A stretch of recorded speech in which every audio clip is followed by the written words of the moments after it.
ओकहेवन का गांव एक ऐसी वादी में बसा हुआ था जो इतनी सरसब्ज थी कि यूं लगता था जैसे हुआ भी जिंदगी से लबरेज हो। कदीम बलूत के दरख्त जिनकी शाखें जमरद्दी पत्तों से लदी हुई थीं गांव के गिर्द मुहाफिजों की मानिंद खड़े थे, जबकि नीलगों और सुर्खी माइल जंगली फूल मैदानों को जीनत बख्श रहे थे। मगर ओकहेवन का असल दिल सरगोशी करती नदी ऊ थी। ये नदी कोई चौड़ी अशोर मचाने वाली न थी, बल्कि शफाफ पानी की एक नर्म व नाजुक धारा थी जो गांव के बीचों बीच एक मेहरबान सांप की तरह बिल खाती गुजरती थी। सूरज की किरणें जब दरख्तों के पत्तों से छन छन कर इस पर पड़तीं तो नदी की सतह पर छोटे छोटे राज जाहिर होते। इस नदी की मछलियां अपनी खूबसूरती और होशियारी के लिए मशहूर थीं। कुछ नीले और सब्ज रंगों में चमकत, कुछ नारंगी शोलों और गहरे जामनी रंग की झलक देतीं। बूढ़ी इलारा, जिसकी आंखें नदी के पत्थरों की मानिंद दाना और झुर्रियों से भरी थीं, अक्सर बच्चों को मछलियों की कहानियां सुनाया करती थीं। वो सुनती हैं प्यारे बच्चों, और वो खड़खड़ाती आवाज में कहती, वो हमारे गीत, हमारे गम, हमारी खुशियां समझती है। एक तपती हुई गर्मियों की दोपहर ओकहेवन को कहत का सामना हुआ। नदी सुकड़ने लगी, इसके किनारे पीछे हटने लगे और उसकी चमकदार रवानी एक अफसुर्दा सरगोशी में बदल गई। खूबसूरत मछलियां कमजोर हो गईं, उनके रंग फीके पड़ गए और वो सुस्त होने लगे। पूरे गांव पर मायूसी का बादल छा गया। लेकिन वहां एक नन्हा लड़का था, फिन, जिसके बाल नदी के किनारे उगने वाली घास जैसे सब्ज माइल थे और दिल शरारती मगर हसास। फिन को मछलियों से बेहद मोहब्बत थी। वो रोज नदी के पास बैठता, उनसे बातें करता, अपने दिल के राज सुनाता। जब फिन ने मछलियों को परेशान पाया, इसके दिल में एक चिंगारी सी जागी।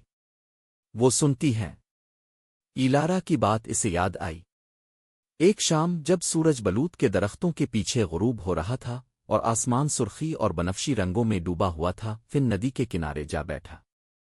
इसने ना रुया ना शिकायत की, बस एक धन गुंगनानी शुरू की, एक सादा बेलफ्स नगमा, वही ले जो उसकी नानी अम्मा बारिश की रुत में गुनगुनाती थीं। इस धन में पानी की रवानी और बारिश की उम्मीद शामिल थी। इसकी आवाज शाम की खामोशी में एक नुकरई घंटी की तरह गूंजने लगी। फिन देर तक गाता रहा। फिर एक अजीब मंजर रूनुमा हुआ। नदी के गहरे हिस्सों से मछलियां हरकत में आईं। उनकी मांग पड़ चुकी रंगत फिर से जगमगाने लगी। फिर एक के बाद एक वो उछलने लगे, आसमान की तरफ जैसे रंगों की कौसें बुनती जा रही हों। हर छलांग एक पैगाम थी, इन चश्मों के लिए जो पहाड़ों में कहीं सोए पड़े थे, उन खामोश बादलों के लिए जो आसमान में छुपे थे। जब गांव वाले ये मंजर देखने बाहर आए, उनकी आंखों में हैरत और उम्मीद चमकने लगी। उसी रात जब गांव सो रहा था, आसमान से हल्की मुसलसल बारिश बरसने लगी। न तूफानी न जोरदार, बल्कि नरमी से बरसने वाली एक रहमत भरी धार। ये बारिश अगले दिन भी जारी रही और उसके बाद वाले दिन भी, यहां तक कि सरगोशी करती नदी फिर से भर गई।